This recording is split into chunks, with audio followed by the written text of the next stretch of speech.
اندر چلا جاتا ہے، اندر چلا جاتا ہے۔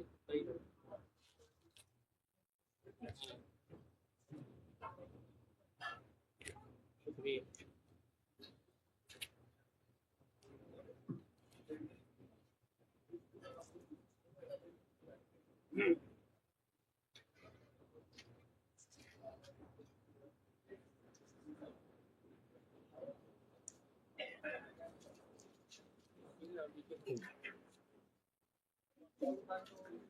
رحم اللہ من قرأ الفاتحہ۔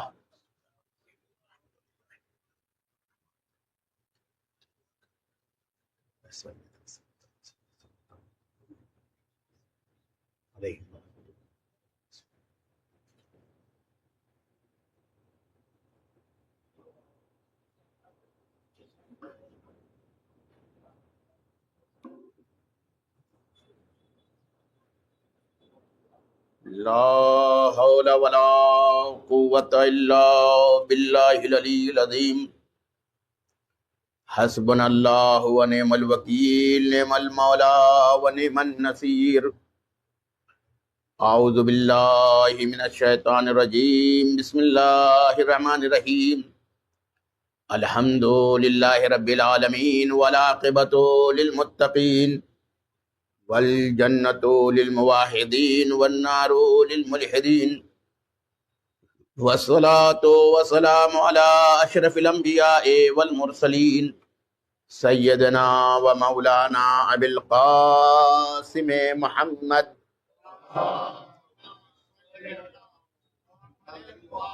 وعلی آلہ الطیبین الطاہرین المعصومین المظلومین، لا سیما بقیت اللہ فی الارضین، ارواحنا لتراب مقدمہ الفدا، ولعنت اللہ علی اعدائہم اجمعین۔ اما بعد، فقد قال اللہ تعالی فی القرآن المجید، بسم اللہ الرحمن الرحیم، والذین یقولون ربنا هب لنا من ازواجنا وذریاتنا قرۃ اعین واجعلنا للمتقین اماما۔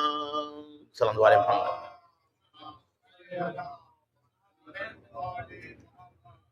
عزیزان گرامی، اس عشرے کی یہ 7ویں مجلس ہے جسے آپ اس عنوان کے تحت سماعت فرما رہے ہیں کہ کربلا میں خاندان کا کردار، جس کے لیے میں نے سورہ فرقان کی 74 نمبر آیت کو سرنامہ کلام قرار دیا ہے، جس میں خدا ارشاد فرما رہا ہے عباد الرحمن کی صفات کے ذیل میں کہ عباد الرحمن کی صفتوں میں سے ایک صفت یہ ہے کہ والذین یقولون، جو کہتے ہیں ربنا ہب لنا من ازواجنا وذریاتنا، کہ پروردگار ہماری ازواج کو اور ہماری اولاد کو ہماری آنکھوں کی ٹھنڈک قرار دے، وَاجْعَلْنَا لِلْمُتَّقِينَ اماما، اور ہمیں لوگوں متقین کا امام قرار دے۔ ایک سلام والے محمد پر صلوات بھیجیے۔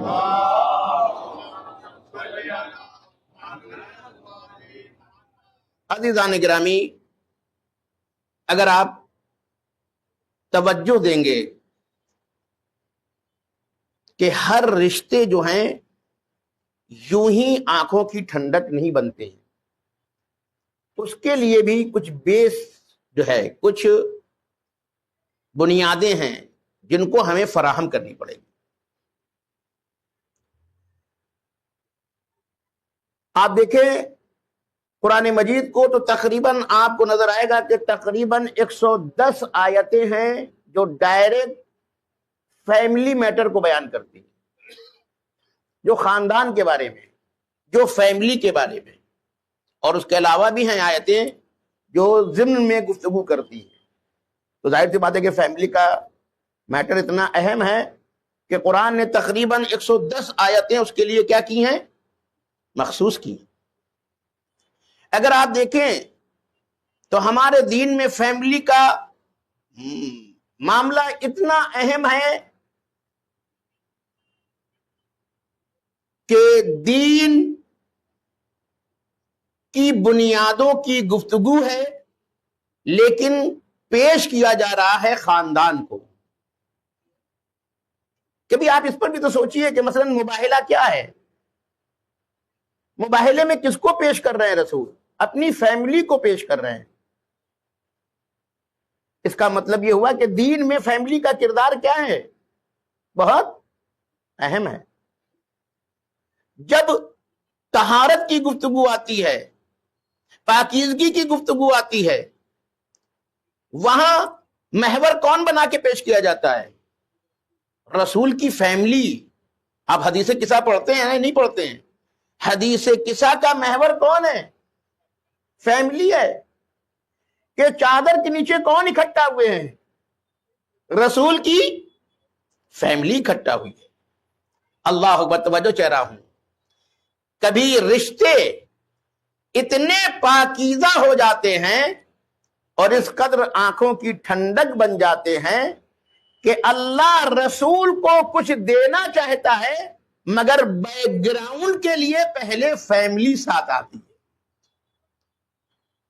اب دیکھیں، کیونکہ ظاہر سی بات ہے کہ اب زیادہ مجلسیں تو بچی نہیں ہیں، اب میں بات کو سمیٹ کر کے اور ایک نتیجہ دینا چاہتا ہوں اور یہ ثابت کرنا چاہتا ہوں کہ کون سا خاندان آنکھوں کی ٹھنڈک بنتا ہے، اس کے اندر کیا صفات ہوتی ہیں، کیا کوالٹیز ہوتی ہیں۔ آپ اسی حدیث قصہ کو دیکھیے، جب امام حسن علیہ السلام آئے ہیں اور بی بی کو سلام کیا ہے تو کیا کہا انہوں نے؟ یا قرۃ عینی و ثمرۃ فؤادی۔ توجہ چاہ رہا ہوں، حدیث قصہ اس آیت کی عملی تفسیر ہے کہ جب امام حسن امام حسین آتے ہیں، اپنی ماں کو سلام کرتے ہیں، بی بی نے جواب میں کیا کہا ہے یہ دیکھنے کی بات ہے۔ کہا کہ قرۃ عینی و ثمرۃ فؤادی، اے میری آنکھوں کی ٹھنڈک، اے میرا میوہ دل۔ اچھا ایک جملہ کہہ رہا ہوں، دیکھیے یہ حدیث قصہ نہیں ہے، یہ ایک اسلامک فیملی کا کلچر بیان کر رہی ہے۔ ہمیں آپس میں کیسے گفتگو کرنی چاہیے، کیسے گفتگو کرنی چاہیے، فیملی میں کیسے بولنا چاہیے، ہم اپنے بچوں سے کیسے بولتے ہیں، احترام میں بولتے ہیں۔ بی بی نے دیکھیں کتنے ایسے الفاظ چنے ہیں کہ جو دل کو کھینچ لیتے ہیں۔ اپنے بیٹے کو کیا کہہ رہی ہیں؟ یا قرۃ عینی و ثمرۃ فؤادی۔ اور ہم اپنی فیملی میں بچوں کو کیا کہتے ہیں؟ بولیے، ہم نہ جانے کیا کیا بنا دیتے ہیں، ذلیل، کمینے، ایسے ویسے۔ وہ کہتے جب ماہی نے ہم کو مارک شیٹ دے دی ہے کمینے ہونے کی تو میں کمینگی ہی تو دکھاؤں گا۔ یعنی ہم کیا بولتے ہیں اپنے بچوں سے، کیا تلقین کرتے ہیں اپنے بچوں کو۔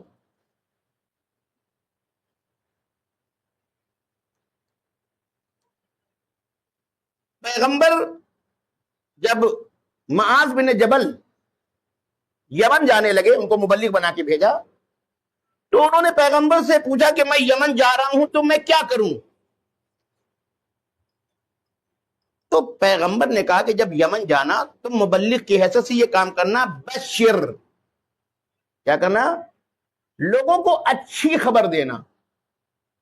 بشارت کا مطلب ہوتا ہے اچھی خبر دینا۔ بشر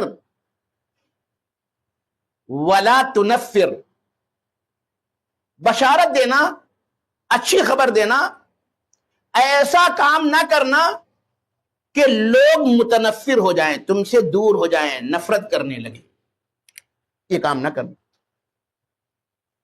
یعنی اگر اچھی خبر دو گے تو لوگ قریب آئیں گے، لیکن اگر اچھی خبر نہیں دو گے تو لوگ کیا ہوں گے؟ دور ہوں گے، اب وہ چاہے قول سے ہو یا اپنے عمل سے ہو۔ دوسرا جملہ پیغمبر نے کیا فرمایا؟ کہا یسر ولا تعسر۔ دیکھو جا تو رہے ہو، یسر، آسانیاں فراہم کرنا، ولا تؤثر مشکل کھڑی نہ کرنا. یہ عزیزوں ہماری پرسنل لائف کے لیے بھی یہی بہت ضروری ہے. ہمارے رشتے کیوں ہمارے لیے آنکھوں کی ٹھنڈک نہیں ہے؟ کیونکہ ہمارے گھروں میں بشارت ہے. بولیے، ہم ایک دوسرے کو خوشخبری دیتے ہیں یا دن بھر کی جتنی بیڈ نیوز ہے وہ ہم رکھے رہتے ہیں؟ ہم ساری بیڈ نیوز رکھتے ہیں اپنے فیملی کے لیے. ایک شوہر بیچارہ 12 گھنٹے جاب کر کے تھکا ماندہ آیا ہے، ابھی گھر میں داخل نہیں ہوا کہ بیڈ نیوز شروع. اسے بشر کی بشارت مل رہی ہے یا بیڈ نیوز مل رہی ہے؟ بیچارہ 12 گھنٹے کے بعد کام کر کے آیا، ماں کے پاس گیا، کہا مادر گرامی سلام علیکم. ماں نے تو سلام کا جواب بعد میں دیا، پہلے بیڈ نیوز کی فائل کھول دی. کہا رے تم کیا کرو، تم تو باہر رہتے ہو، تمہاری بیوی نے تو میرا ناشتہ بند کر دیا. یعنی دن بھر سے بیچارہ تھکا ماندہ آیا، پہلی خبر اسے کیا مل رہی ہے؟ میرا جملہ سنیے، کبھی کبھی جو یہ لوگ بیچارے گھر میں نہیں رہتے ہیں اور باہر زیادہ رہتے ہیں، یہ در حقیقت گھر کے مارے ہوئے ہیں. اگر ان کو گھر میں بشارت ملتی تو یہ گھر میں رکتے. یہ سمجھتے ہیں کہ گھر میں جانا ہمارے لیے کیا ہے؟ آفت ہے، مشکل ہے، اس لیے سوچتا ہے باہر رہو. اس کے بھی ذمہ دار کبھی کبھی گھر والے ہوتے ہیں. کیا کہا ہم نے کہ شوہر بیچارہ تھکا ماندہ آیا، ماں کے پاس گیا، ماں نے اس کو کوئی اچھی خبر دی نہیں. دن بھر کی ساری خبریں جو بیڈ تھیں وہ رکھی ہوئی تھی. سوچا چلو بہن ان سے مل لیں. بہن کو سلام کیا، جواب تو بعد میں دیا انہوں نے بھی اپنی کہ تمہاری بیوی تو ایسی ہے، تمہاری بیوی تو ویسی ہے. زوجہ کے پاس پہنچا، اس کو سلام کیا، اس نے بھی کیا جواب میں دیا؟ ارے تم تو 12 گھنٹہ باہر رہتے ہو، یہاں تو ہمارا جو ہے جینا حرام کر دیا ہے تمہاری بہن نے، تمہاری ماں نے. وہ کہتا میں کہاں آ گیا؟ یہ گھر ہے یا جہنم ہے؟ میں کہاں آ گیا؟ ٹھیک ہے میرے آفس میں بھی میرے بہت سے دشمن رہتے ہیں، بہت سے حسد کرنے والے ہیں. وہ بیچارہ وہاں لڈو تھوڑی کھا رہا ہے آفس میں، نہ جانے کتنی اس نے محنت کرنے کے باوجود بھی کبھی باس نے ڈانٹا، کبھی کسی نے کچھ کہا، کبھی کسی نے کچھ کہا. اتنی چیزیں سننے کے بعد وہ بیچارہ اب گھر آ جاتا ہے، گھر میں بھی اس کے لیے اچھی خبر ہے یا بشارت ہے یا سب. پھر وہ کیا کہتا ہے؟ کہتا ہے اچھا بھیا گلی میں ٹہلتے رہو، یہی بہتر ہے نا. وہ گھر سے نکلتا ہے اور باہر چلا جاتا ہے. یہ گھر سے نکلنے کا ذمہ دار کون ہے؟ کیونکہ ہمارے گھروں میں بشارت نہیں ہے. ہم نے بیڈ نیوز کے ذریعے سے تنفر کا زمینہ فراہم کیا ہے، نفرت کا زمینہ فراہم کیا ہے. آدمی چلا جاتا ہے باہر. میں اس کو صحیح نہیں قرار دے رہا ہوں، کبھی آپ اس کو لائسنس سمجھ لیجئے. میں ایک فیکٹ کو آپ کی خدمت میں بیان کر رہا ہوں. ہمارے یہاں ہم فیملی کے لیے آسانیاں فراہم کرتے ہیں یا مشکلات کھڑی کرتے ہیں؟ مشکلات کھڑی کرتے ہیں. اتنی محنت سے اس عورت نے آپ کے لیے کھانا بنایا ہے، آپ کو پورا کھانا نظر نہیں آیا، ایک روٹی آپ کو تھوڑی سی جلی نظر آ گئی، کس پر بیٹھ گیا؟ کہا یہ بھی کوئی روٹی تم نے دی ہے جلی ہوئی؟ یعنی پورا کھانا اچھا بنا ہوا ہے، صرف ایک روٹی کا تھوڑا سا حصہ جلا ہے، اس پر کیا کیا ہے؟ اے نادان، تجھے نہیں معلوم کہ اس عورت نے آگ کے سامنے کھڑے ہو کر کے اس روٹی کو بعد میں پکایا ہے، پہلے اپنے جسم کو جلایا ہے. اور تو نے 1 منٹ میں کیا کر دیا؟ بولے کیا رہا ہوں عزیزان گرامی، یعنی ہم انصاف سے کام نہیں لیتے ہیں، ہم مشکلات کھڑی کرتے ہیں، ہم آسانیاں فراہم نہیں کرتے ہیں. تو آیا ایسا گھر قرۃ اعین کا مصباح ہوگا، یہاں رشتے آنکھوں کی ٹھنڈک بنیں گے؟ آنکھوں کی ٹھنڈک نہیں بنیں گے۔ توجہ چاہ رہا ہوں عزیزان کرام۔ تو پیغمبر کہہ رہا ہے کہ آسانی ہے۔ ایک جملہ آپ کے حوالے کر رہا ہوں۔ کبھی کبھی ہمارے سماج میں بہت سے لوگ ہوتے ہیں، کہتے ہیں ہم پائی پائی کا حساب لے لیتے ہیں، ہے نا؟ کیا کہتے ہیں؟ پائی پائی کا حساب لے لیتے ہیں۔ مثلا مثال دے رہا ہوں، کبھی ایسا بھی ہوتا ہے کہ آپ نے ایک آدمی کو کوئی ذمہ داری دی ہے، حساب میں 5-10 روپے ادھر سے ادھر ہو رہے ہیں۔ بھائی جو چوری کرے گا وہ 5 روپے کی کرے گا؟ بولیے، جو چوری کرے گا وہ 5 روپے کی چوری نہیں کرے گا۔ لیکن ہم کیا کرتے ہیں؟ اس 5 روپے کے لیے اس کی عزت کیا کر دیتے ہیں؟ تول دیتے ہیں۔ اس 5 روپے کے لیے ہم اس کے لیے کیا کر دیتے ہیں؟ توہین کر دیتے ہیں۔ بھائی چوری کرنا ہوتا تو 5 روپے کرے گا، ہو جاتا ہے حساب میں ادھر ادھر۔ تو بعض لوگ یہ کہتے ہیں کہ ہم پائی پائی کا حساب لے لیتے ہیں۔ خدا کی قسم، میں نے روایت میں پڑھا، خدا بند عالم بعض لوگوں کے لیے انہی کا قانون ان کے اوپر لاگو کرے گا۔ قیامت میں انہی کا قانون انہی کے لیے کیا کرے گا؟ لاگو کرے گا۔ کہا پروردگار یہ بندہ آیا، اس کا حساب لینا ہے۔ کہا کیسے لینا ہے؟ کہا اس سے پوچھو کہ وہ لوگوں کا حساب کیسے لیتا تھا۔ اس سے پوچھو کہ یہ بندوں کا، میری بندوں کا حساب کیسے لیتا تھا۔ کہا پروردگار یہ تو وہ تھا جو پائی پائی کا حساب لے لیتا تھا۔ بعض لوگ اپنی فیملی سے بھی حساب لیتے ہیں نا، حساب اپنی فیملی سے بھی لیتے ہیں۔ بیوی سے 5 روپے ادھر سے ادھر ہو گئے، پورا گھر انہوں نے ادھر سے ادھر کر دیا۔ ارے اکی تم نے شکر اتنی کیسے خرچ کر دی؟ اب کی مسالہ جو ہے پورے مہینے کا اتنا خرچ ہو گیا۔ یعنی وہاں بھی کیا کر رہے ہیں؟ یہ حساب لے رہے ہیں، سختیاں کر رہے ہیں۔ آواز فرشتہ آئے گی کہ پروردگار یہ وہ ہے کہ جو بندے کا حساب بہت سخت لیتا تھا۔ آواز قدرت آئے گی، اسی کا قانون اس کے اوپر لاگو کرو اور اس کا حساب سخت لو۔ یہ ہے جو پیغمبر نے کہا کہ آسانیاں فراہم کرو، مشکلات کھڑی نہ کرو ایک دوسرے کے لیے۔ ایک اور بندہ لایا گیا حساب کے لیے، کہا یہ کیا ہے؟ کہا پروردگار یہ بندوں کے حساب میں آسانیاں فراہم کرتا تھا۔ 5, 10, 20 روپے کا معاملہ ہو، 100 روپے کا معاملہ ہو، تو جاؤ، اللہ مہربان ہے، ہم بھی مہربان ہیں۔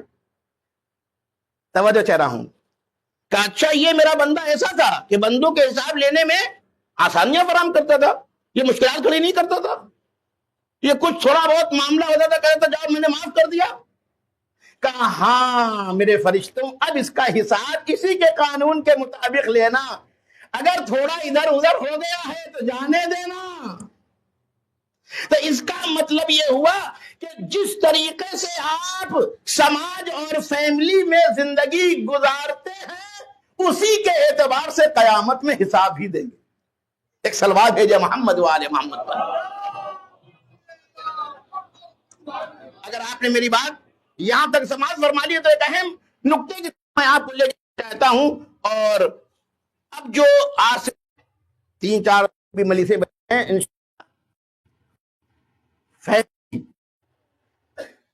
عملی پہلو میں آپ کی خدمت کرنا چاہتا ہوں جس سے فیملی کو بنتی ہیں، آنکھوں کی ٹھنڈک بنتی ہیں، ایک دوسرے کے لیے ہمدرد بنتی ہیں۔ لیکن اس کی بنیاد کیا چاہیے؟ توجہ چاہ رہا ہوں، اگر آپ قرآن مجید مطالعہ کریں گے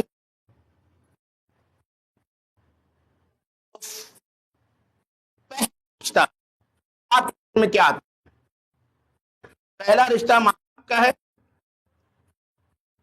پہلا رشتہ دیکھیں تو سب سے پہلے جو قائم ہے ہسبینڈ،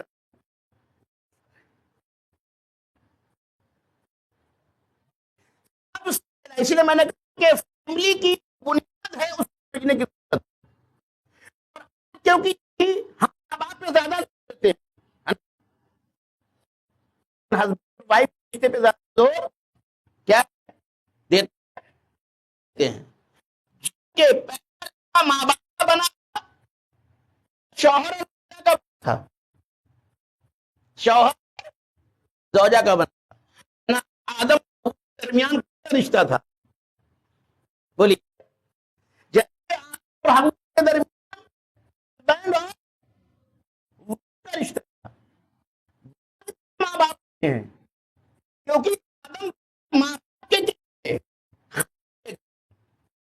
اس لیے ماں باپ کا رشتہ پہلا ہے ہسبینڈ اور وائف کا، یہ ہسبینڈ اور وائف کا رشتہ ہے، عجیب کہہ رہا ہوں، سمجھیے دین کی بنیاد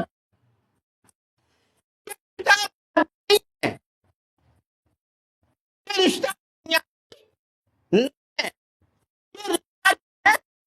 سنتی رشتہ ہے، سمجھ لیجیے آپ، ہسبینڈ اور وائف کا رشتہ ہے، مادی ہے، کون سا رشتہ ہے؟ رشتہ ہے، کیونکہ رشتہ دنیا نہیں قائم ہوا، جنت میں قائم، کیا بات قائم ہوا، جنت قائم ہوا، قائم ہوا، اس رشتے جو جنتی ہے ہم دنیا بھی جنتی بناتے ہیں اور آخرت بھی جنتی بناتے ہیں، میں دینی مطابق یہ دنیا اللہ یہ آخرت بھی رکھے، عجیب ہم رکھا جائے گا جائے گا جو آئین ہے وہ کیا کرتے کسی دن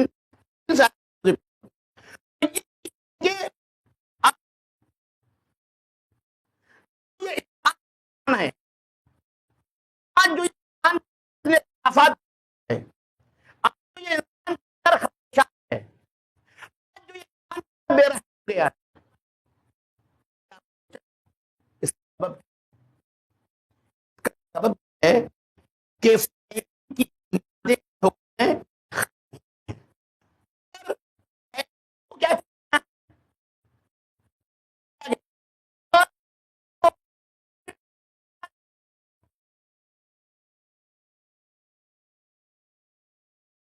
کیا گیا ہے، ہٹا دیا گیا ہے،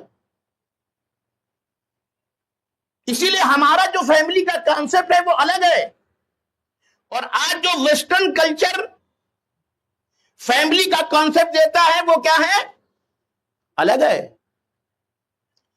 اگرچہ آج وہی کانسیپٹ ہمارے یہاں بھی لوگوں کے ذہن میں کیا ہے، چلا گیا ہے، جو ویسٹرن کلچر ہے فیملی کا، ہمارے دین کا وہ نظریہ نہیں ہے، ہمارے دین میں فیملی کا جو تصور ہے وہ خدا کے تصور سے جڑا ہوا ہے نا، خدا کے تصور سے جڑا ہے کہ نہیں ہے، ہمارے یہاں فیملی کی بنیاد کیا ہے، تقویٰ ہے، تقویٰ ہے یا نہیں ہے، تقویٰ ہے، توجہ کہہ رہا ہوں، بہت ہی اہم گفتگو ہے، ہم نے کہا نا کہ ہر فیملی امام کا ساتھ نہیں دیتی ہے، جس کے اندر خود آپس میں نفرت ہو وہ کسی کا ساتھ کیا دیں گے جو آپس کا ساتھ نہ دے پا رہے ہوں، کسی اور کا ساتھ دیں گے نہیں دیں گے عزیزو، اسی لیے یہ بہت ہی اہم معاملہ ہے کہ بنیاد کا قرآن نے 110 آیتیں صرف فیملی کے بارے میں مخصوص کی ہیں، جس میں ساری چیزیں بیان کی گئی ہیں، آج ویسٹرن کلچر نے فیملی کی جو ڈیفینیشن کی ہے، جو تعریف کی ہے، ہسبینڈ اور وائف کے جو رشتے کو انہوں نے بنایا ہے وہ کیسا ہے، وہ آپ جانتے ہیں، ان کی نگاہ میں دو لوگ اپنی ضرورت کو پورا کرنے کے لیے، ضرورت پورا کرنے کے لیے، کیونکہ جانتا ہے کہ ایک انسان اکیلے مجبور ہے، ہر کام نہیں کر سکتا ہے. لہذا انہوں نے ڈیفینیشن کی کہ دو لوگ وہ ایک ساتھ جمع ہو جائیں اور ایک معاشی اور ایک اکنامیکل یونٹ کو تشکیل دیں، کام کریں، اور پھر اگر بچے ہو جائیں تو ان کی کیا کریں؟ پرورش کریں. تو یہاں فیملی کا کیا تصور ہوا؟ دنیاوی ضرورت کے لیے، معاشی طور پر ایک دوسرے کا ساتھ دیں، بچے ہو جائیں تو ان کی بھی کیا کر لیں؟ پرورش کر لیں. خوب یہ جو آپ نے ڈیفینیشن کی ہے تو یہ تو جانور بھی کرتے ہیں. جانور نہیں کرتے ہیں؟ جانور بھی تو کرتے ہیں. اسی لیے آج توجہ چاہ رہا ہوں، آج جا کے روایات میں پڑھیے گا، جیسے جیسے امام کے ظہور کا زمانہ قریب ہوتا جائے گا اس فیملی کو ٹارگٹ کیا جائے گا. شیطان بھی تو بیکار تھوڑی بیٹھا ہے. شیطان جانتا ہے کہ اس فیملی سے امام کو ناصر ملیں گے جو قرۃ اعین ہو. لہذا ہمیں سب سے پہلے فیملی کو ٹارگٹ کرنا ہے. فیملی کو کیسے ٹارگٹ کرے گا شیطان؟ جائیے روایات میں پڑھیے. کثرت طلاق، طلاق کیا ہو جائے گی؟ زیادہ ہو جائے گی. چھوٹی سے چھوٹی بات پر لوگ کیا کر رہے ہیں؟ طلاق دے رہے ہیں. آپ پہلے ہمارے یہاں ہماری سوسائٹی میں کبھی طلاق کا لفظ سنتے تھے آپ؟ آج سے آپ چلیے یہ 50 سال پہلے اصلاً بہت برا ہوتا تھا کہ کوئی طلاق کی بات کر دے آئے، اور آج پانی کی طرح کیا ہے؟ آج شادی کل طلاق. ہو رہا ہے نہیں ہو رہا ہے؟ تو آپ سمجھیے کہ کیا تبدیلی آئی ہے، کیوں ایسا ہو رہا ہے. اس کی طرف ہمیں جاننا چاہیے نا. یہ طلاق یوں تو نہیں ہو رہی ہے. ابھی میں اس کی طرف بھی آؤں گا کہ بنیاد کیا ہے، معاملہ کیا ہے. کثرت طلاق یعنی طلاق کیا ہوں گے؟ زیادہ ہوں گے. حتیٰ کہ ایک جملہ میں کہہ رہا ہوں، ہو سکتا ہے کہ رسمی طلاق نہ بھی ہوا ہو سکتا ہے کہ گھر میں رہ رہے ہوں میاں بیوی، پھر بھی ان کے درمیان طلاق کا مطلب جدائی. کبھی رسمی طلاق نہیں لیتے، مگر کیا ہے، ایک جگہ رہتے بھی ہیں، نہ بولتے ہیں، نہ ایک کے دوسرے کے لیے کوئی ہمدردی ہے، کچھ نہیں. دونوں ایک دوسرے سے جدا ہیں ولو ان کے ایک گھر میں رہ رہے ہیں. تو اس کو کہا جاتا ہے طلاق عاطفی. یعنی ہم طلاق عاطفی رکھتے ہیں. بعض لوگ کیا ہے، رسمن طلاق نہیں لیتے سماج کی وجہ سے، لیکن ان کی عملی زندگی کیا ہے؟ طلاق پر مبنی. یعنی ایک دوسرے سے بالکل کیا ہے؟ جدا ہے، کوئی رابطہ نہیں ہے. خوب یہ فیملی ہے؟ یہ فیملی نہیں ہے دین کی نگاہ میں. وجہ کیا ہے؟ اس چیز کی طرف آئیے. توجہ چاہ رہا ہوں. بس جو ڈیفینیشن ویسٹرن کلچر نے کی فیملی کی، اس کی ساری بنیاد کیا ہے؟ کہ دو لوگ جمع ہوں گے، کاہے کی بنیاد پر؟ ضرورت کی بنیاد پر. یعنی ان کی نگاہ میں شادی کوئی آسمانی چیز نہیں ہے، کوئی جنتی چیز نہیں ہے، اس میں کوئی معنویت پائی نہیں جاتی، اس کا کوئی کنیکشن خدا سے نہیں ہے. انہوں نے اس کی جگہ پر کس کو رکھا؟ کا پیسہ ہے نا. ویسٹرن کلچر نے کیا رکھا؟ پیسہ. لہذا کہنے لگے دو لوگ اکٹھا ہو جائیں، حتیٰ کہ شادی کرنے کی بھی ضرورت بولیے ہے، لیو ان ریلیشن شپ میں رہیں. شادی نہیں ہوئی ہے، دونوں رہ رہے ہیں، اس لیے پیسہ کے لیے. مگر ایک جملہ کہہ رہا ہوں، اگر پیسہ انسان کو سکون دے سکتا تو دنیا کا امیر ترین بل گیٹس اس کی طلاق نہ ہوتی.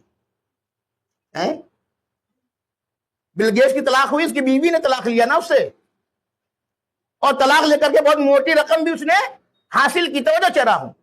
یعنی دنیا کا امیر ترین انسان پیسے کی بنیاد پر اپنی بیوی کو ساتھ نہیں رکھ سکا. اس کا مطلب یہ ہے کہ پیسے سے کوئی رشتہ باقی نہیں رہتا ہے. اگر باقی رہتا تو بل گیٹس کا باقی رہتا. تو وہ تو کہہ رہا ہوں آج ہم نے بھی کیا کر دیا ہے, اسی نظریے کو لے کر کے آ گئے ہم. پیسہ, سارے پیسے, ہائے پیسہ وائے پیسہ. خدا تو دور دور نہیں ہے. کہتے ہیں رشتے وہاں بنتے ہیں, رشتے وہاں بنتے ہیں, ہر ایک کے رشتے وہاں نہیں بنتے ہیں. جس نے اس سے رشتہ ہی نہ چاہا اس کے رشتے وہاں سے بنیں گے. ہم جب شادی کرتے تو آپس میں کیا کہتے ہیں, اے فلاں نے رشتہ بتانا. رشتہ بتانا تو کیا پوچھتے ہیں کہ تقویٰ ہے اس کے پاس؟ نہیں. دین ہے اس کے پاس؟ نہیں. اخلاق ہے اس کے پاس؟ یہ نہیں پوچھتے. کہتے ہیں کتنا ہے, مال پانی کتنا ہے. یہ تو ہے نا رشتے کی بنیاد ہمارے یہاں. تو جیسے انہوں نے کیا کیا کہ دین یعنی پوری زندگی کا نچوڑ کس کو حوالے کر دیا, پیسے کے حوالے کر دیا. آج پرابلم تو یہی ہے نا.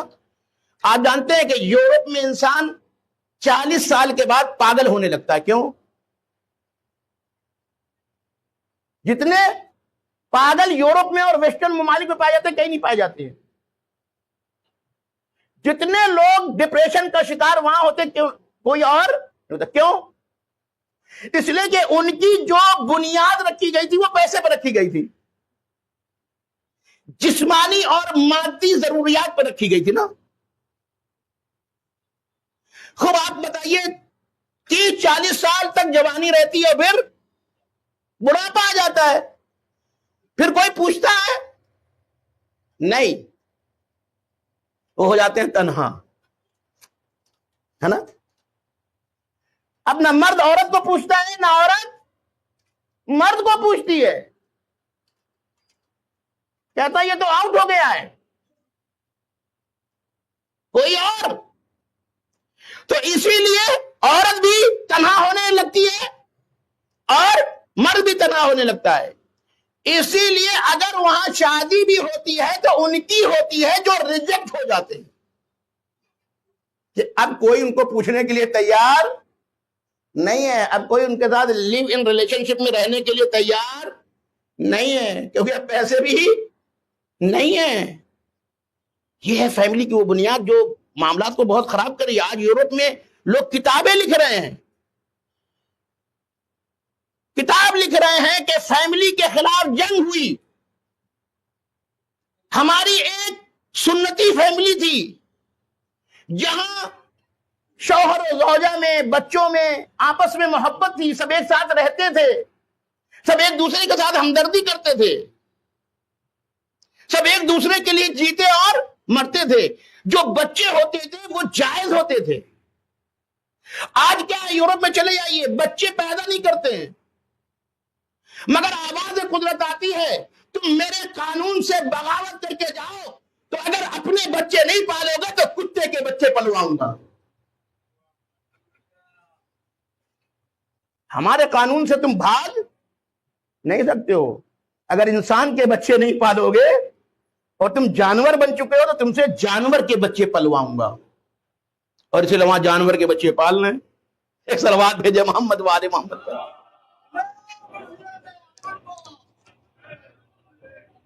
توجہ دے رہا تھا کہ بہت ہی اہم موضوع پر میں آ گیا ہوں, اور اس 4 دنوں میں آپ کو ایک نتیجہ دینا چاہتا ہوں. فیملی کا میٹر کوئی آسان میٹر نہیں ہے. آئیے, میں نے کہا کہ نا کہ ہسبینڈ اور وائف کا جو رشتہ ہے وہ مادی ہے, دنیاوی ہے یا جنتی ہے؟ جنتی ہے نا. آیت کوٹ کر رہا ہوں, سورہ بقرہ آیت نمبر 35. وَقُلْنَا يَا آدَمُ اسْكُنْ أَنْتَ وَزَوْجُكَ الْجَنَّةَ وَكُلَا مِنْهَا رَغَدًا حَيْثُ شِئْتُمَا وَلَا تَقْرَبَا هَٰذِهِ الشَّجَرَةَ فَتَكُونَا مِنَ الظَّالِمِينَ. کہا ہم نے آدم سے کہا کہ تم اور تمہاری زوجہ جنت میں رہیں, ٹھیک ہے نا. یاد رکھیے پہلا گھر بھی کون ہے؟ جنت. اس لیے آپ شادی کو کوئی بری چیز نہ سمجھیے.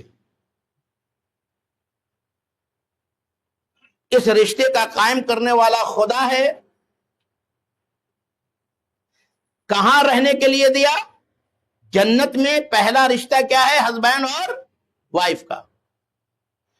ابھی میں بتاتا ہوں 4 چیزیں بنیادی ہیں جو جنتی ہیں اور انسان کو دی گئی، مگر اس کو شیطان نے بہکایا اور اس نے دوسرا راستہ اپنایا، اور آج اسی کی ساری کیا ہے؟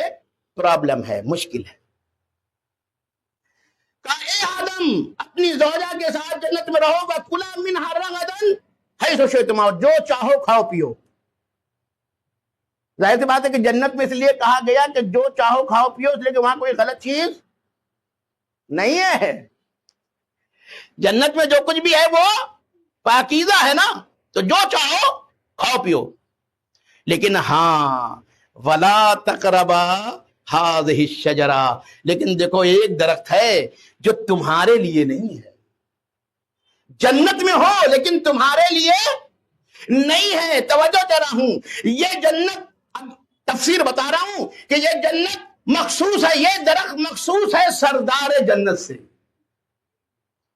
جنت کے سردار ہیں. کہا دیکھو، اچھا ایک بات کہہ دوں، اللہ کو کیوں ضرورت پڑی منع کرنے کی؟ کیونکہ جنت وہ جگہ ہے جہاں جنتی انسان جو ارادہ کرے گا وہ ہوگا، ہے نا. کتنا خطرناک کام کیا اللہ نے آدم و حوا کو جنت میں رکھ کر کے. اس لیے کہ اگر آدم و حوا نے یہ ارادہ کر لیا ہوتا کہ ہم ہمیشہ جنت ہی میں رہیں گے تو وہ باہر آتے نہیں آتے نا. اور ان کو بھیجنا تھا کہاں؟ زمین پر. توجہ چاہ رہا ہوں، توجہ چاہ رہا ہوں. دیکھیں ہمارے لیے اور آدم کے لیے اللہ نے الگ الگ قانون رکھا. ہم کو ماں باپ کے ذریعے سے پیدا کیا، لیکن آدم کو بغیر ماں باپ کے پیدا کیا. اسی لیے پہلے آدم کو جنت دکھائی پھر زمین پر بھیجا. کیوں دکھایا؟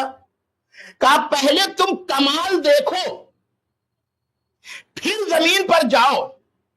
جب تم زمین پر جاؤ گے تب تمہیں پتا چلے گا جنت کیا ہے اور زمین کیا ہے نا. اسی لیے روایت کے جملے ہیں نا کہ آدم اور حوا جب زمین پر آئے تو رونے لگے. روتا وہی تو ہے نا جو کھوتا ہے.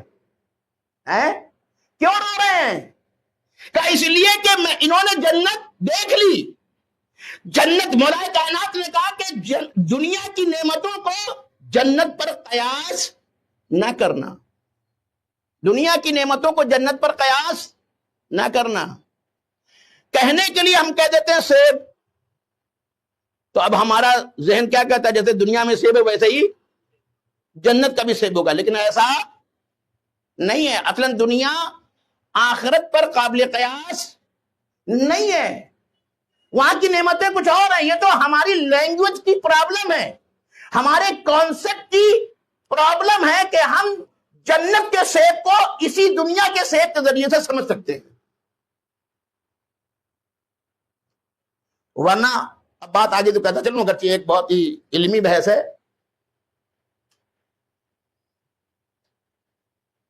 8ویں امام کے پاس ایک آدمی آیا، کہنے لگا کہ آپ کی اجداد کی روایتیں اس درخت کے بارے میں جس سے آدم کو منع کیا گیا تھا میں نے الگ الگ پڑھی ہیں. کوئی کہتا ہے کہ یہ سیب ہے کا پیڑ تھا، کوئی کہتا ہے یہ انگور کا پیڑ ہے، کوئی کہتا ہے یہ گیہوں کا پیڑ تھا، وغیرہ وغیرہ نا. تو الگ الگ ہے. تو وہ یہ سوچا کتنا اس نے فرق کیا ہوگا. تمام روایتوں کو ڈھونڈ کے لایا ہے امام کے زمانے میں، 8ویں امام کے زمانے میں، ہے نا. آج بہت سے لوگ ہمارے یہاں پڑھے لکھے ہو گئے ہیں، کہتے ہیں یہ مراجع کے فتاوا میں اختلاف کیوں ہے؟ وہ سمجھتے ہیں کہ وہ بیچارہ اپنے پیٹ سے نظریہ دیتا ہے، کیونکہ روایتیں مختلف ہیں. سمجھ میں آیا؟ مرجع اپنی طرف سے فتوا. یہ اختلاف کی بنیاد بھی کیا ہے؟ روایتوں کا اختلاف. روایتوں میں اختلاف کیوں ہو گیا ہے؟ میں یہاں مجلس پڑھتا ہوں، خدا کی قسم آپ 10 لوگوں سے بعد میں پوچھئے گا کہ مولانا نے کیا پڑھا، انشاءاللہ آپ کو 10 باتیں مل جائیں گی. ایک کہے گا یہ کہا تھا، دوسرے نے اس کے بالکل اپوزٹ کہے گا کہ یہ کہا تھا، تیسرا اس سے بھی اپوزٹ کہے گا یہ کہا تھا. ایک ریسرچ آئی کہ ایک جملہ، یعنی 10 لوگوں کو لائن میں کھڑا کر کے ایک جملہ کہلوایا گیا یعنی وہاں سے یہ تھا کہ بس تم اپنے پیچھے والے سے کہنا اس جملے کو، اور وہ دوسرے سے کہے گا، وہ تیسرے سے کہے گا، وہ چوتھے سے کہے گا۔ آج جانتے ہیں ایک جملہ جب 10 لوگوں کے بعد اس کو دیکھا گیا تو وہ بالکل پہلے والے جملے سے کیا ہو چکا تھا؟ بدل چکا تھا۔ بھائی معصوم کے زمانے میں ہم تک میں کیا ہے، راوی ہے نا، کسی کا بیچارے کا سننے کا کی طاقت کم تھی، اس نے کچھ کا کچھ سن لیا، کوئی ٹپرا تھا اس کو ایک کی جگہ 2 نظر آ گیا۔ بہرحال میں اس پہ نہیں جانا چاہتا ہوں، تو یہ آپ کو بتانا چاہتا ہوں کہ کبھی کبھی آپ ان چیزوں کی طرف آئیں، خاص طور سے بعض لوگ جو اخباری بھی نہیں ہیں، توجہ چاہ رہا ہوں، آج جو اپنے کو اخباری کہتے ہیں واقعاً اخباری نہیں ہے، یہ ڈیڈ کمپنی کو استعمال کر رہے ہیں تاکہ یہ ثابت کرے کہ یہ بھی پرانے ہیں، ورنہ یہ وہ اخباری نہیں ہے، وہ اخباری مقدس تھے، وہ اخباری دیندار تھے جو اصلی تھے، وہ مراجع کے خلاف نہیں تھے، جو اصلی تھے وہ نجف میں بھی رہتے تھے اور مراجع کے ساتھ رہتے تھے، مراجع کے پیچھے نماز پڑھتے تھے۔ مگر یہ اخباری جو گالیاں بک رہے ہیں، یہ اخباری ہیں؟ اگر یہ اخباری ہیں تو جائیں، اگر ان کا یہ دعویٰ ہے کہ یہ روایت پر عمل کرتے ہیں تو آپ جائیے، کون سی روایت کہتی ہے کہ آپ کسی مومن کو گالی دیں؟ کون سی روایت کہتی ہے کہ حتیٰ کہ آپ کسی دوسرے انسان کو گالی دیں؟ مومن کو چھوڑ دیجئے، عام انسان کو آپ گالی دے سکتے ہیں۔ تو اگر آپ گالی دے رہے ہیں تو اس کا مطلب ہے کہ آپ اخباری نہیں ہے، یہ اخباری بھی نہیں ہے۔ لیکن آج یہی اخباری کیا کرتے ہیں؟ کہتے ہیں کہ ارے مفتیوں کے فتوے میں کیا پایا جاتا ہے؟ اختلاف پایا جاتا ہے، بس ان کی بات نہیں مانیں گے، ہم کس پر عمل کریں گے؟ روایت پر عمل کریں گے۔ جاؤ روایت پر عمل کر کے دکھاؤ۔ میں پڑھاتا ہوں، میں فقہ پڑھاتا ہوں، ایک ایک کے بارے میں 5 6 روایتیں الگ الگ ہیں۔ فقیہ کوئی معمولی کام نہیں کرتا ہے کہ اتنی روایتوں سے وہ صحیح روایت نکالتا ہے اور اس کے بعد ایک فتویٰ دیتا ہے۔ وہ اپنے پیٹ سے نہیں دیتا ہے، وہ محنت کرتا ہے، پوری عمر کھپاتا ہے۔ آج بہت سے لوگ پڑھاکو ہیں، وہ کہتے نہیں روایت، اب میں اسی کو دلیل بنا رہا ہوں۔ یہ امام رضا کے زمانے میں جو آیا، معصوم موجود تھے یا نہیں تھے؟ معصوم موجود تھے، اور وہ کیا لے کر کے آیا کہ آپ کی اجداد کی روایتیں الگ الگ ہیں، اس میں کون صحیح ہے؟ اس کا مطلب ہے کہ روایتیں تھیں مگر بغیر سمجھانے والے کی روایت نہیں سمجھ سکتے۔ تو جب معصوم کے زمانے میں روایت کافی نہیں ہے تو آج کے زمانے میں تمہارے لیے روایت کہاں سے کافی ہو جائے گی؟ توجہ چاہ رہا ہوں مزدان گرامی، آپ بیس کو سمجھیے، بنیاد کو سمجھیے۔ کیا کہا اس نے کہ آپ کے اجداد کی روایتیں الگ الگ ہیں اس شجرے کے بارے میں جسے آدم کو منع کیا گیا۔ کوئی کہتی وہ سیب ہے، کوئی کہتا ہے وہ انگور ہے، کوئی کہتا ہے گیہوں ہے، الگ الگ۔ امام مسکرائے، کہا یہ ساری روایتیں صحیح ہیں۔ اب وہ اور چکر آ گیا کہ آئے تھے مسئلہ سلجھانے، یہ تو مسئلہ اور الجھ گیا ہے۔ اس نے سوچا کہ امام کہیں گے کوئی ایک روایت کیا ہے صحیح ہے، لیکن امام نے ایک روایت کو صحیح نہیں قرار دیا۔ کیا کہا جتنی بھی روایتیں ہمارے اجداد سے ہیں سب صحیح ہیں۔ تو پھر صحیح ہے تو معاملہ کیا ہے؟ کہا معاملہ یہ ہے کہ تو نے جنت کے پیڑ کو دنیا کے پیڑ پر قیاس کر لیا ہے۔ دنیا کے پیڑ کو، جنت کے پیڑ کو دنیا کے پیڑ پر کیا کیا ہے؟ قیاس کر لیا ہے۔ کہا کہ دنیا کا، یہ روایت میں ہے، امام نے کہا دنیا کے پیڑ میں محدود صلاحیت ہے۔ اس کا مطلب یہ ہے کہ امام نے یہ نہیں کہا کہ ایک پیڑ میں ایک ہی پھل دینے کی صلاحیت ہے۔ امام یہ کہتے ہیں کہ دنیا کے پیڑ میں محدود صلاحیت پائی جاتی ہے، تو اس کا مطلب ہے کہ ہم ایک سے زیادہ بھی کیا کر سکتے ہیں، ایک پیڑ سے نتیجہ لے سکتے ہیں۔ اس لیے کہ امام نے یہ نہیں کہا کہ دنیا کا پیڑ صرف ایک پھل دے گا، یہ کہا کہ اس کے اندر کیا پائی جاتی ہے؟ محدود صلاحیتیں پائی جاتی ہیں. مگر جنت کا پیڑ ہے وہ الگ الگ نہیں ہوتا، پیڑ ایک ہی ہے، مگر وہ جنتی انسان کے ارادے کا تابع ہے. جنت کی یہ تو تعریف ہے نا کہ وہاں جو چاہو گے وہ ملے گا. اور عجیب بات ہے، وہ ارادہ انسان دنیا میں چاہتا ہے کہ جو چاہے ہو جائے.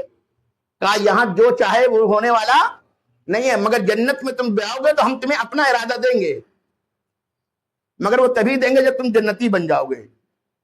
اور جنتی بن جاؤ گے تو پھر مجھے خطرہ نہیں ہے کہ تم ہمارے ارادے کا غلط استعمال کرو گے، ہے نا. جنت کی ڈیفینیشن یہ ہے کہ تم جو چاہو گے وہ ملے گا، ہے نا. اب یہ انسان بڑا جلد باز ہے، قرآن نے کہا کہ بڑا جلد باز ہے. اگر کوئی چیز تاخیر ہو جائے تو اس کا مزہ خراب ہو جاتا ہے. ہو جاتا نہیں ہے؟ آپ نے آرڈر کیا کھانے کے لیے اور لیٹ ہو گیا تو اس کا سارا مزہ کرکرا ہو گیا. بڑے اچھے ریسٹورنٹ میں گیا تھا کہ آج جو ہے خوب مزہ اڑاؤں گا، مگر 1 گھنٹے تک بیٹھا رہا، کھانا نہیں آیا، مزہ کرکرا ہو گیا نا. ہو گیا نا. انسان جلد باز ہے. آواز قدرتائی میں جانتا ہوں نا اس کو، یہ کب کیا ارادہ کر بیٹھے ہیں. ہو سکتا ہے کہ سیب کھایا اور فوراً ہی کیا ارادہ کرے کہ انگور. تو اب اگر اس کو لا کر کے دیا جائے گا تو ہو جائے گی تاخیر. کہا نہیں، میں نے پیڑ ایک ہی رہے گا، جنتی انسان کے ارادے کا تابع ہوگا. جیسے ہی سیب کا ارادہ کرے گا پیڑ وہی ہوگا، سیب دے گا. جیسے ہی انگور کا ارادہ کرے گا پیڑ وہی ہوگا، انگور دے گا. عزیزان گرامی، ہم اس ارادے کے مالک جب جنت میں پہنچیں گے تب ہوں گے. بھائی ہم کو کیسے پتا چلے کہ جنت میں ایسا ہوگا؟ تو کہا جن کے ذریعے سے میں نے جنت کا وعدہ کیا ہے ان کو دنیا میں یہی ارادہ دے کر کے بھیجوں گا. یہی وجہ اگر فاطمہ یہ کہہ دے کہ بچوں تمہارا کپڑا آنے والا ہے، اس لیے کہ یہ سردار جنت ہے، ان کو ہم نے جنت والا ارادہ دنیا میں دکھایا ہے تاکہ یہ فالوورز یقین کر سکے کہ ہاں جنت میں ایسا ہے جب ان کا اختیار ایسا ہے. اسی لیے جب خیاط آیا، توجہ دے رہا ہوں، وہ تھا تو رضوان، مگر بی بی نے کیا کہا تھا کہ تمہارا کپڑا درزی کے یہاں ہے. تو رضوان آ کے اپنی پوش نہیں بتاتا، کیا کہتا ہے؟ انا خیاط الحسنین. میں جنت کے ارادے کے، سردار کے ارادے کا تابع ہوں. اور اب بحث بھی نہ کہیے گا کہ وہ جنت والا یہاں کیسے آ گیا. بات یہ ہے کہ سردار چاہے وہاں رکھے چاہے اپنے پاس بلا لے. ایک سلوات بھیجیے محمد وآل محمد. آپ نے اس میں باتیں ہیں یہ. توجہ کر رہا ہوں جان گرامی، جب تک میرا گلا گرم ہوتا ہے وقت اختتام کی منزل پر پہنچ جاتا ہے. بہرحال تو میں نے کہا کہ یہ جو ہسبینڈ اور وائف کا رشتہ ہے یہ جنتی رشتہ ہے. 3 چیزیں 4 چیزیں ہیں جو جنت میں ایک ساتھ انسان کو ملی ہے. ہم نے کہا کہ ان کو کہاں رکھا گیا؟ جنت میں. ہماری ساری لائف اسی کے لیے تو ہوتی ہے کہ گھر ہے نا. کہاں رکھا گیا؟ گھر میں. ایک رشتہ کیا ہے؟ شادی. ہسبینڈ اور وائف کو وہاں رکھا گیا. ایک چیز کیا ہے؟ ہماری عمر کا بہت سا حصہ کائے میں خرچ ہوتا ہے؟ کھانے پینے میں. وہاں کیا کہا گیا؟ وَكُلَا مِنْهَا، جو چاہو کھاؤ پیو، ہے نا. تو 3 بنیادی چیزیں جنت میں ہیں. دیکھیں یہ ہمارا کانسیپٹ دین کا، انسان کے بارے میں. اچھا ایک بات کہہ رہا ہوں، یورپ والوں نے جو انسان کو جانور کے برابر بنا دیا وہ بھی صحیح ہے، کیونکہ وہ لوگ کہتے ہیں کہ یہ بندر سے پیدا ہوا ہے نا. ڈارون کا نظریہ تھا نا کہ انسان پروگریس کر کے کیا بنا؟ بندر سے کیا بنا؟ انسان بنا نا.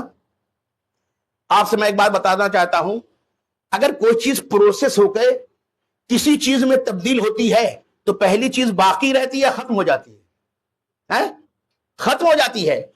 اگر انسان بندر سے بنا ہوتا تو بندر کیا ہو چکے ہوتے؟ ختم ہو چکے ہوتے، مگر آج بھی بندر موجود ہیں۔ دوسری بات، آج کے بندر کیوں نہیں انسان بن رہے ہیں؟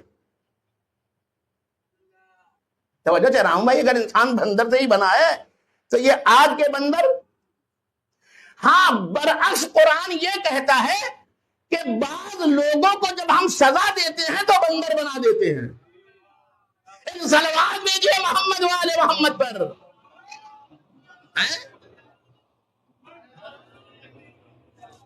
انسان بہت مقدس ہے اسلام کی نگاہ میں، اللہ کی اسپیشل عنایت اس کے اوپر ہوئی ہے۔ 4 چیزیں جنت میں، ہمسر بیوی انسان کو جنت میں ملی، رہنے کے لیے گھر جنت میں ملا، کھانے کے لیے جنت میں ملا۔ اس کا مطلب ہمارا کھانا صرف مادی بولیے نہیں ہے، ہمارا گھر بھی مادی نہیں ہے۔ اور ایک چیز جو ملی ہے جنت میں ہمیں، لباس۔ یہ لباس بھی مادی چیز۔ اب سمجھ میں آیا کہ جو کہتے ہیں کہ انسان بندر سے پیدا ہوا ہے، حیوان کو لباس کی ضرورت نہیں ہے، اسی لیے ان کے کلچر نے بھی کہا کہ انسان کو بھی لباس کی ضرورت نہیں ہے۔ لیکن اگر تم انسان ہو تو تمہارے لیے لباس ضروری ہے، اور جتنے بڑے انسان بنتے جاؤ گے لباس اور سنگین ہوتا جائے گا۔ لیکن ہم لوگ کے لیے ہے نا بھائی، سبا بھی پہنتے ہیں، یہ بھی پہنتے ہیں۔ لباس کا مسئلہ سمجھیے، آج یہ ساری پرابلم ہے۔ انسان کو جانور کی طرف لے کر چلے گئے، جانور کو لباس کی ضرورت نہیں ہے۔ البتہ ان کے لیے بھی اللہ نے پونچھ کی شکل میں ایک ساتر قرار دیا ہے، لیکن بعض تو ان سے بھی بدتر ہیں، وہ تو پونچھ بھی غائب کر دینا چاہتے ہیں۔ صلوات بھیجیے محمد والے محمد پر۔ دیکھیں یہ ایسے ہی نہیں ہے، میں کہہ رہا ہوں کہ یہ دیکھیں یہ آپس میں جڑے ہوئے ہیں، یہ فیملی سے یہ سب چیزیں کیا ہیں؟ جڑی ہوئی ہیں۔ لباس کی آیت آپ کی خدمت میں کرتا ہوں تاکہ آپ سمجھیں کہ قرآن کا اصل کانسیپٹ کیا ہے۔ کہا کہ قد انزلنا الیکم لباسا یواری سوآتکم وریشا ولباس التقوی ذالک خیر ذالک من آیات اللہ لعلہم یذکرون۔ کہا ہم نے تمہارے لیے اتارا ہے لباس، انزلنا الیکم، لباس دیکھیں کوئی معمولی چیز، اللہ کہہ رہا ہے میں نے اس کو اتارا ہے، اس کو نازل کیا ہے۔ جیسے قرآن نازل کیا ہے نا، ویسے وہ کہہ رہا ہے میں نے لباس بھی کیا کیا ہے؟ نازل کیا ہے۔ یعنی لباس بھی ایک مادی چیز نہیں ہے۔ لباس کا بھی صلہ کہاں ملتا ہے؟ ملکوت سے ملتا ہے۔ حتیٰ کہ جنت، جب آدم جنت میں رکھے گئے تھے تو وہاں لباس تھا یا نہیں تھا؟ لباس تھا۔ ہاں ایک جملہ کہہ رہا ہوں، جب انہوں نے اس درخت سے کھا لیا جس سے منع کیا گیا تھا تو لباس جنت چھین لیا گیا۔ بس ان لوگوں کو یہ سمجھنا چاہیے جن کا لباس اتر رہا ہے، کہیں وہ عذاب الہی کا شکار تو نہیں ہو گئے۔ میں توجہ چاہیے کہ قرآن پڑھو، میں اپنی طرف سے ایک لفظ نہیں کہہ رہا ہوں۔ بعض ماں باپ اپنے بچوں کو بے حیائی سکھاتے ہیں۔ بچی چھوٹی ہے، آپ کو یہ حق نہیں کہ آپ اس کو ایسے لباس پہنائیے جو اس کی برہنگی کا سبب بنے۔ دھیرے دھیرے اس کے لیے کیا ہو جاتا ہے؟ اس کی حیا ختم ہو جاتی ہے، اس کی حیا ختم ہو جاتی ہے۔ تو ذمہ دار کون ہے؟ ماں باپ ذمہ دار ہے نا۔ پھر اگر وہ زوجہ بن کے بے حیائی دکھائے، ماں بن کر کے بے حیائی دکھائے، زوجہ بن کر کے بے حیائی دکھائے، بیٹی بن کر کے بے حیائی دکھائے تو اس کو تعجب نہیں کرنا چاہیے۔ حدیث قصہ کا ایک کانسیپٹ یہ بھی ہے کہ چادر فاطمہ کے نیچے رشتے جمع کیے گئے ہے نا، اور وہاں باپ کو بھی رکھا گیا، شوہر کو بھی رکھا گیا، زوجہ کو بھی، بچوں کو بھی رکھا گیا۔ کیا میسج دے رہا ہے اللہ؟ میسج دے رہا ہے کہ فیملی کی بنیاد میں چادر بہت ضروری ہے. یہ چادر بیڈ شیٹ کا نام نہیں ہے، یہ چادر بیڈ شیٹ نہیں تھی. توجہ کر رہا ہوں. آج اگر یورپ حجاب کا مخالف ہے تو میں نے کہا انہوں نے انسان کو جانور سمجھا، وہ لباس نہیں سمجھتے، لہذا انہوں نے حجاب کی مخالفت کی ہے. لیکن یہاں اللہ کیا کر رہا ہے کہ فاطمہ چادریں کیا ہوگی؟ فاطمہ. کبھی آپ نے سمجھا کہ یہ شادی کے موقع پر حدیث کسائی کو پڑھتے ہیں؟ میں توجہ دے رہا ہوں. میں تو سمجھتا ہوں کہ آج کے زمانے میں یہ حدیث کسا نہیں پڑھی جاتی، بلکہ ہم حدیث کسا کی توہین کر رہے ہوتے، کیونکہ یہ حدیث کسا اس لیے رکھی گئی تھی تاکہ یہ آواز دی جائے کہ جہاں خانوادے اور فیملی کی بنیاد پڑ رہی ہے، لڑکے والے بھی چادر سے وابستہ ہیں، لڑکی والے بھی چادر سے وابستہ. لیکن آج تو وہ حدیث کسا پڑھوا رہے ہیں، نہ لڑکی والے کا چادر سے کوئی تعلق، نہ لڑکے والوں کا کوئی چادر سے تعلق. توجہ کر رہا ہوں.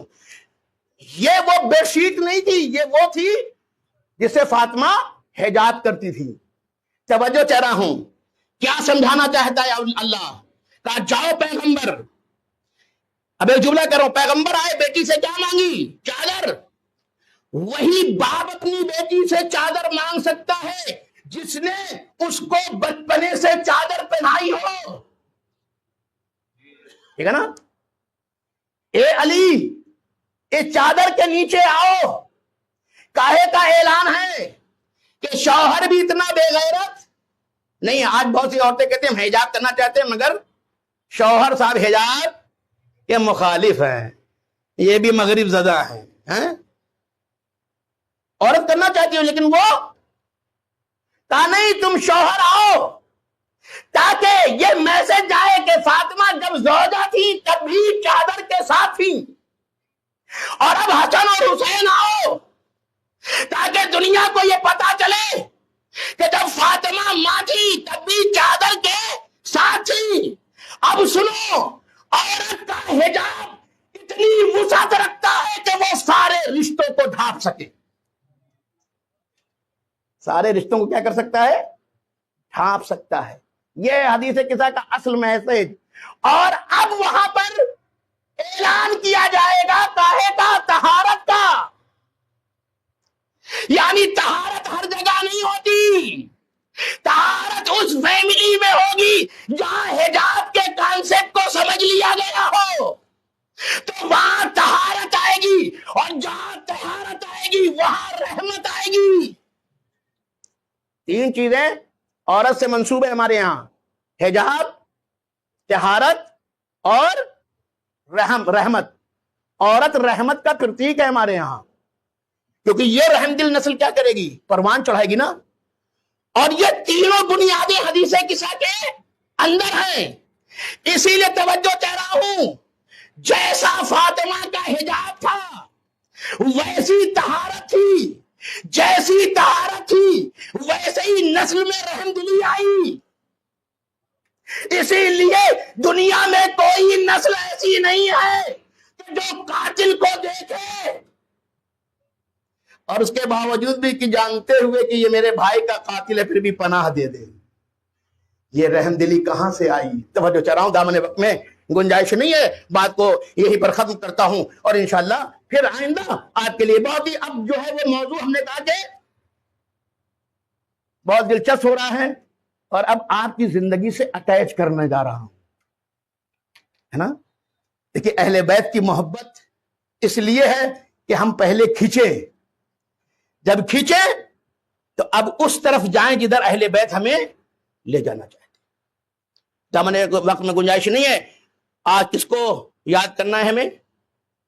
جناب قاسم. جب کسی فیملی کی بنیاد تقوی پر ہوتی ہے تو وہاں انانیت نہیں ہوتی، وہاں نفسا نفسی نہیں ہوتی، وہاں ایک دوسرے سے کیا ہوتی ہے؟ ہمدردی ہوتی ہے. ہمارے یہاں لوگ واقعات پڑھتے ہیں مگر ادھورے پڑھتے ہیں.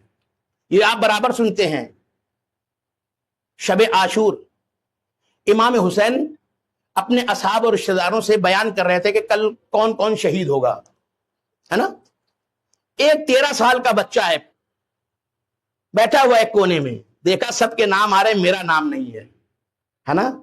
وہ اٹھ کر کے آیا اپنے چچا کے پاس، کہا چچا جان آپ نے میرا نام نہیں لیا، کیا میں شہادت کی فہرست میں نہیں ہوں؟ امام نے کہا کہ اے قاسم، پہلے ایک سوال ہے، اس کا جواب دو۔ وہ سوال کیا تھا؟ کہا تھا تمہاری نگاہ میں موت کیسی ہے؟ آج آدمی اپنے باپ کے لیے جان نہیں دے گا، دے گا نہیں دے گا؟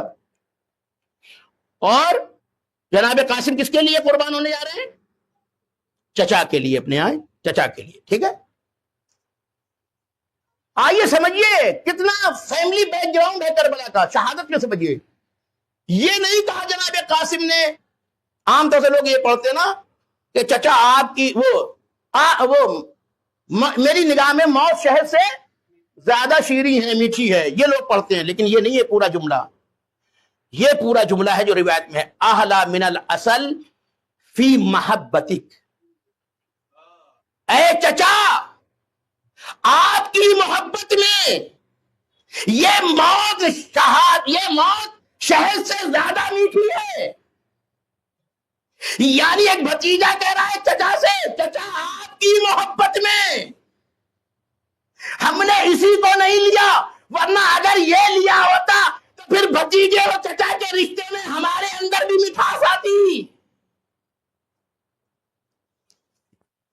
اے چچا آپ کی محبت میں یہ کیا ہے؟ شہد سے زیادہ شیریں ہے، شہد سے زیادہ میٹھی ہے۔ اجرکم اللہ، خدا آپ کو کسی غم میں نہ رلائے۔ امام نے تب ان کو خبر دی کہ صرف تم ہی نہیں، تمہارا چھوٹا بھائی علی اصغر بھی شہید ہوگا۔ دیکھیے یہ ہے وہ غیرت ہاشمی، 13 سال کا بچہ ہے۔ اب اس کا ذہن دیکھیں کہاں گیا۔ جیسے یہ سنا کہ 6 مہینے کا بچہ شہید کیا جائے گا تو عجیب جملہ کہا کہ کیا چچا یہ یزیدی خیموں میں گھس آئیں گے؟ 6 مہینے کا بچہ شہید ہوگا، اس کے ذہن میں تو یہ نہیں ہے نا، وہ سوچ رہا کہ خیمے میں لوگ آ جائیں گے یزیدی تو وہ بچہ شہید ہوگا۔ کہا نہیں، میں خود اس کو لے کر کے جاؤں گا۔ اجرکم اللہ، خدا آپ کو کسی غم میں نہ اڑائے۔ کربلا میں جتنے بھی رشتے تھے وہ قرۃ اعین تھے، ایک دوسرے کی ٹھنڈک تھے۔ خدا کی قسم میں نے صرف علی کے گھرانے میں دیکھا کہ بہوؤں کا کردار بھی بیٹیوں کی طرح تھا، بہوؤں کا کردار بھی بیٹیوں کی طرح تھا، کیونکہ اس گھر میں بہوؤں کو بہو نہیں سمجھا گیا، بیٹی ہی سمجھا گیا۔ لہذا جو کردار زینب کا ہے وہی کردار ام فروہ کا ہے کہ ماں نے خود بیٹے سے کہا میرے لال چچا کے پاس جاؤ، اجازت لو، اپنی جان قربان کر دو۔ چچا آتا ہے، چچا کے پاس بھتیجا آتا ہے، کہتا ہے سر جھکا کے امو جان مجھے مرنے کی اجازت دے دیجیے۔ اللہ اکبر۔ امام کیا کریں؟ امام نے کہا کہ میرے لال تیری ماں کا تجھ پر زیادہ حق ہے، تو میرے بھائی کی یادگار ہے، میں کیسے تجھے جانے دوں؟ امام نے اجازت نہیں دی۔ قاسم منہ لٹکا کر کے خیمے میں آئے، ماں نے دیکھا کہ بچے کا چہرہ اترا ہوا ہے۔ میں کہتا ہوں کہ اگر دنیا کی کوئی اور خاتون ہوتی تو کہتی بھائی چلو اچھا ہے، ہمارا لال گیا چچا کے سامنے، اس نے اپنا جذبہ پیش کیا، اب وہ نہیں مانتے، کوئی مطلب نہیں، ماں خوش ہو جاتی نا۔ مگر جہاں رشتے قرۃ اعین ہوتے ہیں، آنکھوں کی ٹھنڈک ہوتے ہیں، کیونکہ امام حسن نے وصیت کی تھی، بازو پہ کیا باندھا تھا؟ تعویذ۔ کاہے کے لیے باندھا تھا؟ ہم لوگ تعویذ کاہے کے لیے باندھتے ہیں؟ تاکہ بچہ بچے، مگر امام حسن نے تعویذ اس لیے باندھی تاکہ بچہ اپنے چچا پہ کیا ہو جائے؟ قربان ہو جائے۔ کربلا ہر سوال کا جواب ہے۔ لوگوں نے یہ کہا کہ دونوں بھائیوں میں بنتی نہیں تھی، ہے نا، ان کے مزاج الگ الگ تھے۔ کربلا میں اسی لیے امام حسن نے تعویذ باندھی تھی تاکہ بتا سکے کہ ہمارے مزاج الگ الگ نہیں ہیں۔ یہ قاسم جائے گا تو میری اجازت سے جائے گا۔ ایک جملہ کہوں، کربلا میں جتنے بھی گئے ہیں وہ ایک امام کی اجازت سے گئے ہیں، مگر کربلا میں قاسم ہے جو 2 امام کی اجازت سے گیا۔ امام حسن کی بھی اجازت سے گیا ہے، امام حسین کی اجازت سے گیا ہے۔ اس لیے ماں نے کہا کہ اے میرے لال تو چھوٹا تھا، تیرے باپ نے تعویذ باندھی تھی اور ہم سے کہا تھا کہ جب زہرا کے چمن پہ سب سے زیادہ مصیبت کا لمحہ آئے گا تو اس تعویذ کو کھول لینا۔ اے میرے لال، اب فاطمہ کے چمن پر اس سے زیادہ مصیبت کا دن کون آئے گا؟ تعویذ کھولا، کیا لکھا تھا؟ اے میرے لال قاسم، میں نہیں ہوں گا مگر تم ہوگے، تم میری طرف سے کیا کرنا؟ اپنی جان کو قربان کر دینا۔ کہتے ہیں کہ جیسے ہی قاسم نے یہ پڑھا اور ماں نے سنایا، فوراً دوڑے ہنستے ہوئے مسکراتے ہوئے۔ ایک مرتبہ امام نے دیکھا قاسم مسکراتا ہوا آ رہا ہے، امام سمجھ گئے لگتا ہے یہ موت کا پروانہ لے کے آ رہا ہے۔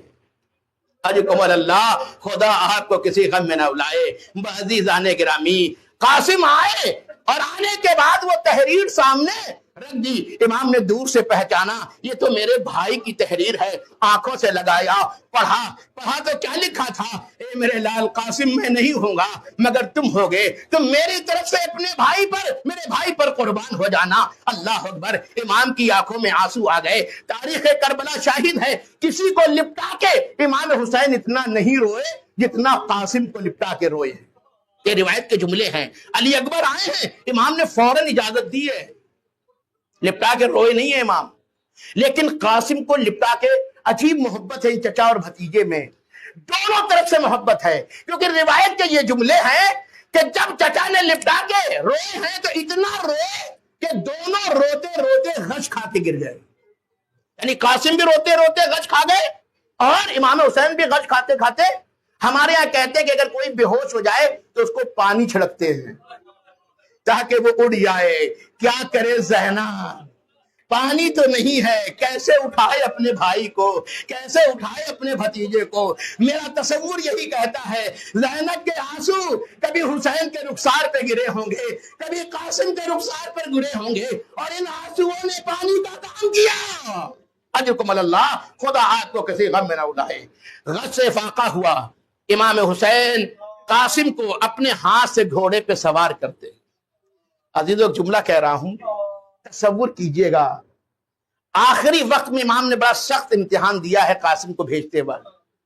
کہتے ہیں جب سے امام حسن کی شہادت ہوئی تھی، امام حسین نے قاسم کو اچھا سے اچھا لباس پہنایا، اچھا سے اچھا کھانا کھلایا۔ کیوں؟ تاکہ اسے احساس نہ ہو کہ اس کا باپ مر گیا ہے، لوگ اسے یتیم نہ سمجھیں۔ اچھا سے اچھا لباس پہنایا، یعنی وہ یتیم ہوتے ہوئے بھی یتیم لگتا نہیں تھا۔ امام حسین نے پوری زندگی اس کا خیال رکھا کہ یہ یتیم ہے مگر یتیم لگے نہیں۔ اچھا سے اچھا لباس پہنایا، مگر جب گھوڑے پر قاسم کو سوار کر لیا، اپنے ہاتھوں سے تلوار حمائل کر دی۔ ایک مرتبہ جوان جانا چاہتا ہے 13 سال کا، ایک مرتبہ امام نے کہا قاسم جھکو، قاسم جھک تو گئے مگر امام نے گریبان پکڑا اور چاک کر دیا۔ اللہ اکبر! یہ چاک کس لیے کیا؟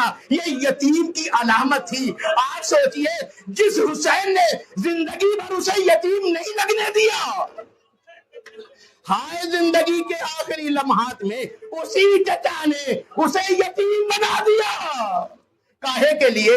صرف اس لیے کہ جس بے دردی سے میرا اکبر مارا گیا، یہ اس بے دردی سے نہ مارا جائے۔ کیونکہ عرب میں یہ علامت ہوتی تھی، اگر کسی کا گریبان چاٹ کر دیا جاتا تھا کہ یہ یتیم ہے تو لوگ اس پر رحم کھاتے تھے، اس پر محبت کرتے تھے، کہتے تھے کہ اس کا باپ نہیں ہے، اس کا باپ نہیں ہے۔ تو امام نے بھی اسی لیے یتیم صورت بنا کے قاسم کو بھیجا کہ یہ ظالم جس بے دردی سے انہوں نے محمد کو مارا، جس بے دردی سے انہوں نے اکبر کو مارا، میرے اس بھتیجے کو یتیم سمجھ کر کے، مگر میں کہوں گا میرے مولا، جن کو آپ نے یتیم بنا کے نہیں بھیجا وہ اتنی بے دردی سے نہیں مارے گئے، مگر آئے جس کو آپ نے یتیم بنایا وہ گھوڑوں کی ٹانپوں سے زندہ پامال ہوا، زخموں سے چور۔ قاسم، جناب قاسم کے بارے میں بھی ملتا ہے قطعوہ اربن اربا، یعنی اتنے وار ہوئے کہ جسم ٹکڑے ٹکڑے ہو گیا تھا۔